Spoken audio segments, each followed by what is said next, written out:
RSS का registration है कि नहीं है, पीएफआई का क्या कसूर है, कहाँ देशद्रोह का काम किया है। जनता के बीच ये पूरा डॉक्यूमेंट्स भी लाना चाहिए। आरएसएस के बैंक अकाउंट्स किस नाम से हैं, आरएसएस का टर्नओवर क्या है, साल में हर 3 महीने पर जीएसटी लोग जनता परेशान है। देश के बहुसंख्यक कम्युनिटी के युवाओं को धोखा देने के लिए पीएफआई जैसी बातें की जाती हैं। आरएसएस पर क्यों नहीं बोलते, बोलना चाहिए। पहले तो बैन लगाने से पहले जनता के बीच ये पूरा डॉक्यूमेंट्स भी लाना चाहिए कि पीएफआई का क्या कसूर है, कहाँ देशद्रोह का काम किया है और किस किस कंट्री से अवैध पैसे आए हैं, ये बताना चाहिए। दूसरा है कि ये भी बताना चाहिए कि आरएसएस का रजिस्ट्रेशन है कि नहीं है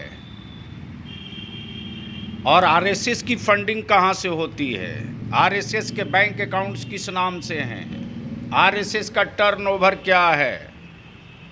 यहाँ साल में हर 3 महीने पर जीएसटी लोग जनता परेशान है।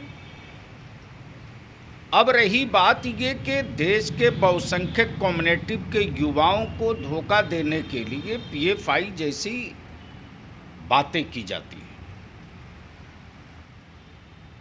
आरएसएस पर क्यों नहीं बोलते, बोलना चाहिए।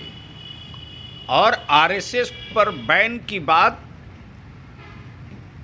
आज क्या बहुत पहले लौह पुरुष आदरणीय वल्लभ भाई पटेल कर चुके हैं, इसलिए कि देश की आज़ादी के वो योद्धा लोग थे, उन लोगों ने देखा था इस आरएसएस के कैरेक्टर को कि आरएसएस देश के स्वतंत्रता सेनानियों के साथ था या अंग्रेज़ों के साथ था, वो देख चुके। इसलिए अब तक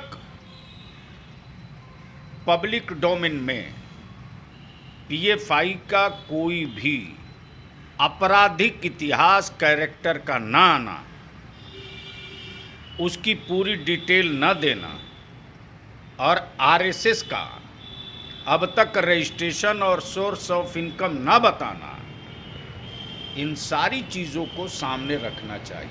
नहीं, ये सवाल भी कर रहे हैं सुशील मोदी कि उनके देश विद्रोही काम करती थी पीएफआई, लोगों को गोली चलाना सिखाती थी। मोदी जी से मैं पूछना चाहता हूं कि देश की सरहद पर कहां लड़ने गए थे आरएसएस के लोग, कोई एक मिसाल दें। टैंक तोड़ने की बात आई थी पाकिस्तान की, तो बीर अब्दुल हमीद हमारे घर से निकला था, आरएसएस के कैंप से नहीं निकला था। ब्रिगेडियर उस्मान हमारे घर से निकला था, संघ के कार्यालय से नहीं निकला था। खुदीराम बोस गरीब के घर से निकले थे, आरएसएस के कैंप से नहीं निकले थे। हमारे सुभाष चंद्र बोस आरएसएस के कैंप से नहीं निकले थे।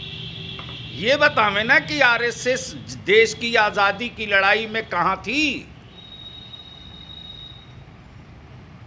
अब रही बात ये कि आप लोगों को भी याद होगा कि कहीं वही खेल तो नहीं है जो कोरोना के पीरियड में तबलीगी जमात वाला चला था।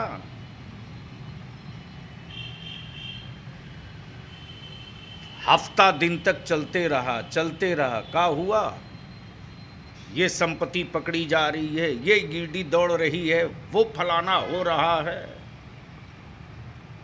और रह गई बात गिरिराज भाई की,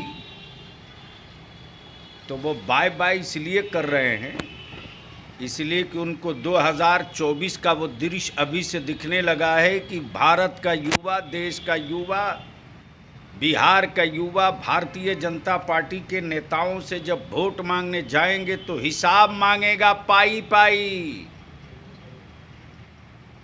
पूछेगा कैसे बिक गया सेल, कैसे बिक गया रेल, कैसे बिक गया हवाई जहाज, कैसे बिक गया रेलवे स्टेशन। जब हिसाब मांगेगा पाई पाई, तब याद आएगा राजनीति से बाई बाई।